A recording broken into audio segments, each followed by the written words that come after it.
So I'm here with, Okay, sorry.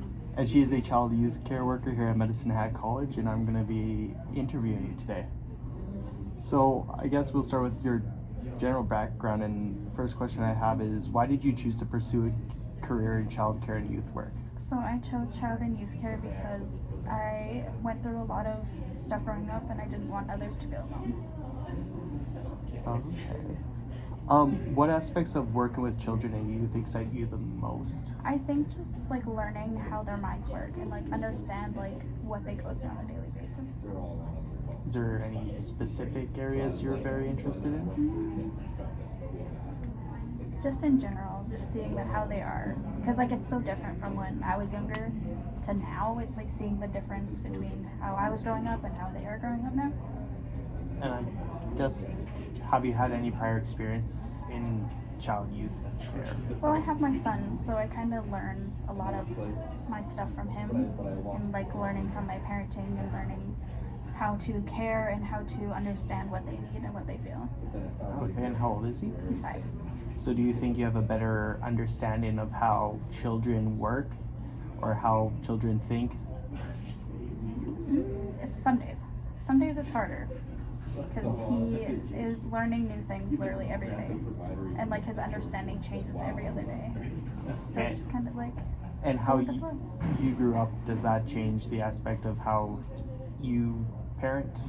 100%. I want to change the way my parents parented me because they weren't very good. So I kind of just want to be better for my son and get out of those parental norms. So what courses or projects in the college programs have been most impactful in the future of your field? I feel like psychology is probably the most impactful just because like you have to understand how the brain works and how emotions work and how to diagnose properly, and just go about like understanding why they feel what they feel or what's the imbalance and what's going on. Is this a specific type of psychology you focus in? I'm mostly focusing in general and social and developmental. Oh, okay. So how do you apply what you learned in your studies to real life situations with children and youth? So essentially you kind of have to go with the flow with it. Like there's not a certain way to do it. It's just kind of what you think is best throughout like using the stuff that we're given throughout the course. So it's basically like, here's the guideline, but try to, no case is the same. Exactly. Mhm. And what skills do you think is most essential for a child care and youth worker, and how are you developing them? I think empathy and sympathy, just because you have to fully understand what they're going through. And you can't like judge them throughout what's going on, and you have to put yourself in their shoes to be able to help them properly. Mm-hmm. And do you, like you said, you grew up kind of not the best. Mm-hmm. So do you think that you could understand what some of these children might go through? Oh, 100%. Especially like through my growing up, I was abused. I had a sexual assault thing happen that made my son. So I kind of just want to be there for people who were alone throughout that, like I was. Made your son.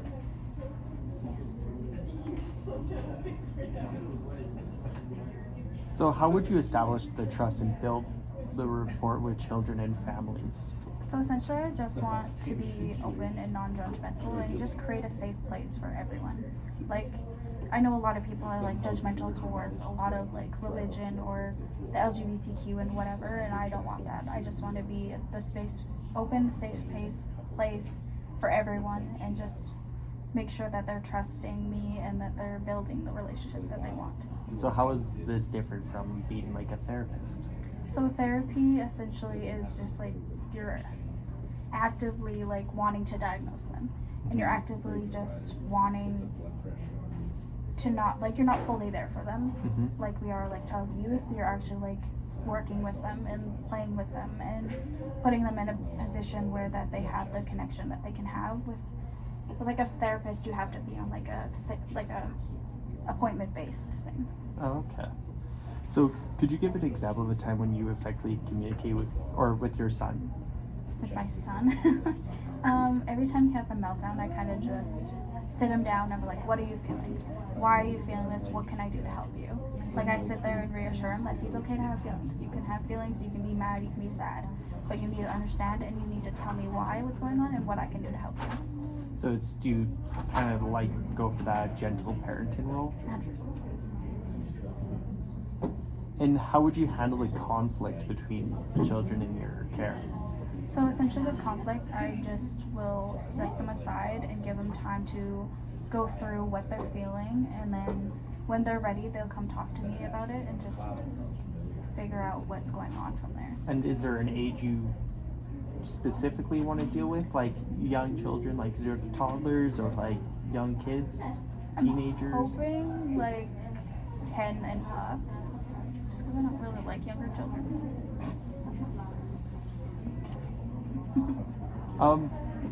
Describe a challenging situation involving a child or youth that you've encountered, or with your son. There's so many. So with my son, he went through this phase of swearing a lot. And he got so mad at me when I told him to stop. And he ended up biting me. Which didn't end very well for him because I put him in his room and he started, yeah. Do you think you could have handled that better?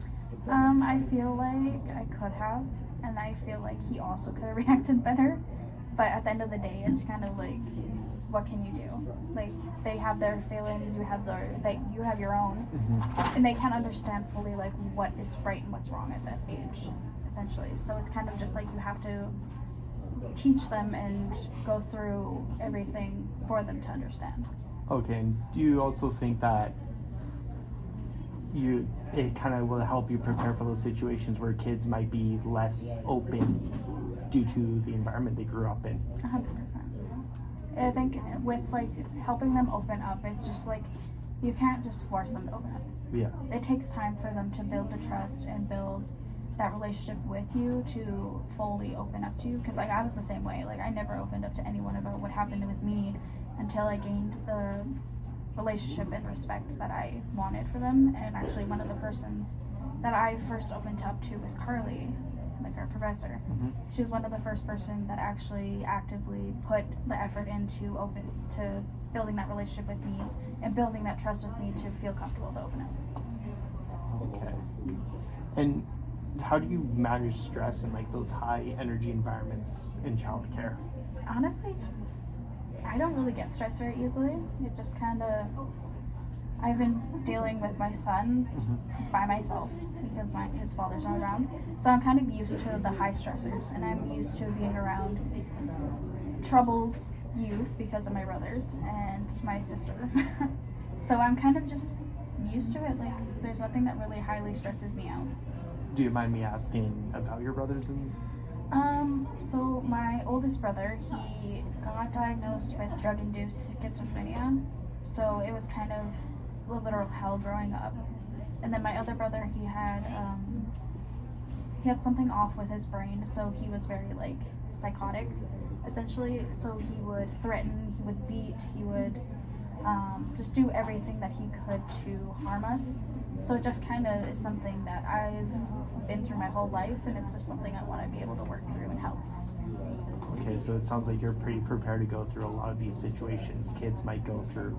100%. You know, and some of these kids, they might go through abuse, sexually, emotional, physically, or it could be from drugs, you know, and there's a drug epidemic still, and, you know, it could be from parents or themselves and dealing with that trauma, or it could be just from birth. Yeah.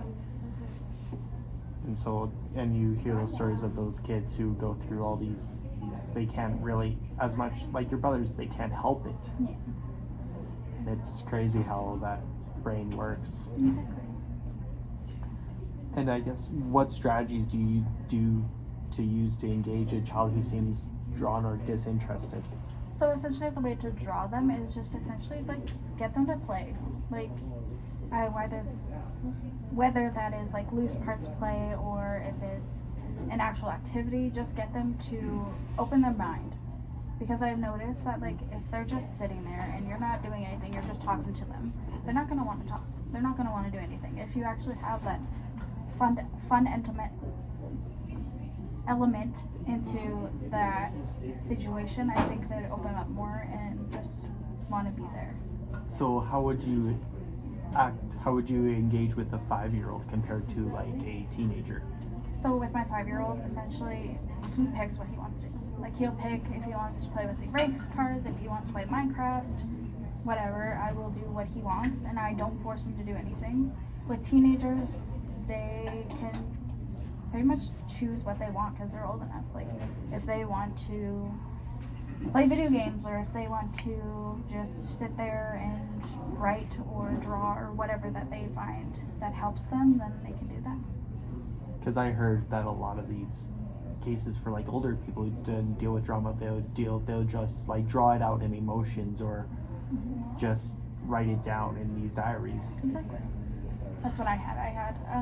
I went through my place as well in high school, and she recommended a journal for me, and it was beneficial some days it wasn't.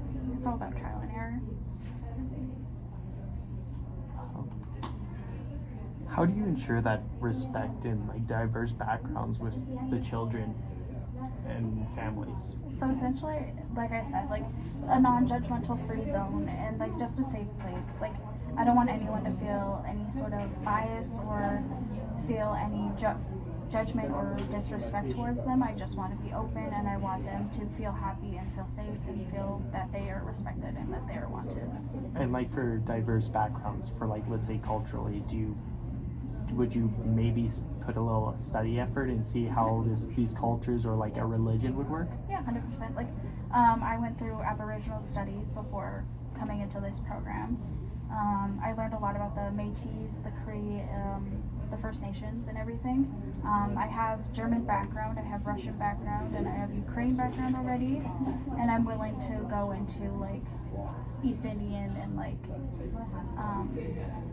Japanese and Chinese and everything. I want to be able to be diverse and respectful towards everyone. And even there's some cultures and religions that people don't look at women as high as men, and so how would you deal with that?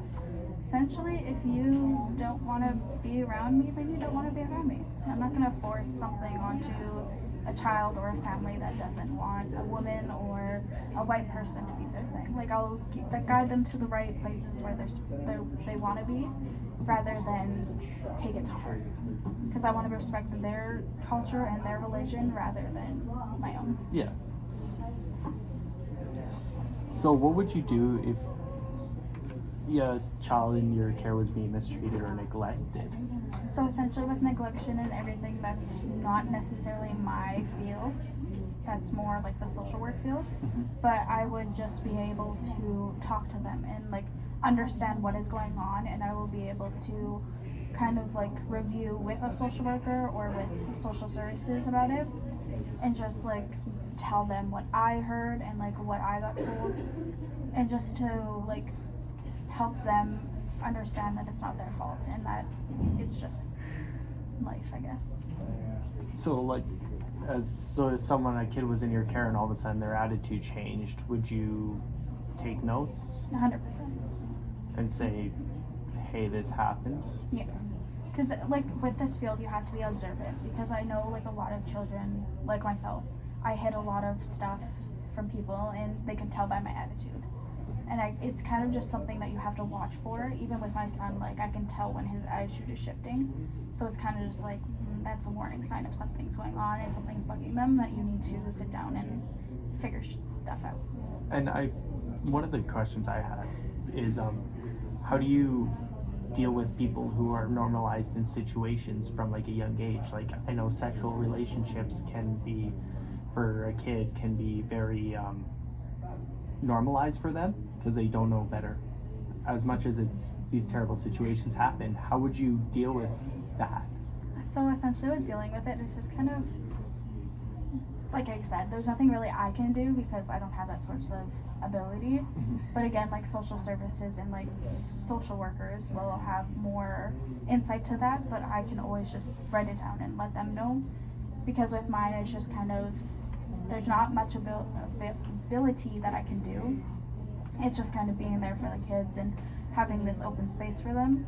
So if they feel comfortable with talking to me about it, then I can take the steps that I need to, or if they want me to take the steps that they want me to, then I will. But if it comes to a point where it's like a dangerous situation, then I will immediately have to go against their wishes. Okay. So how do you maintain professional boundaries while still being approachable and supportive? Essentially, I'm just, no matter what, I think I'm always going to be professional. I just want to be open.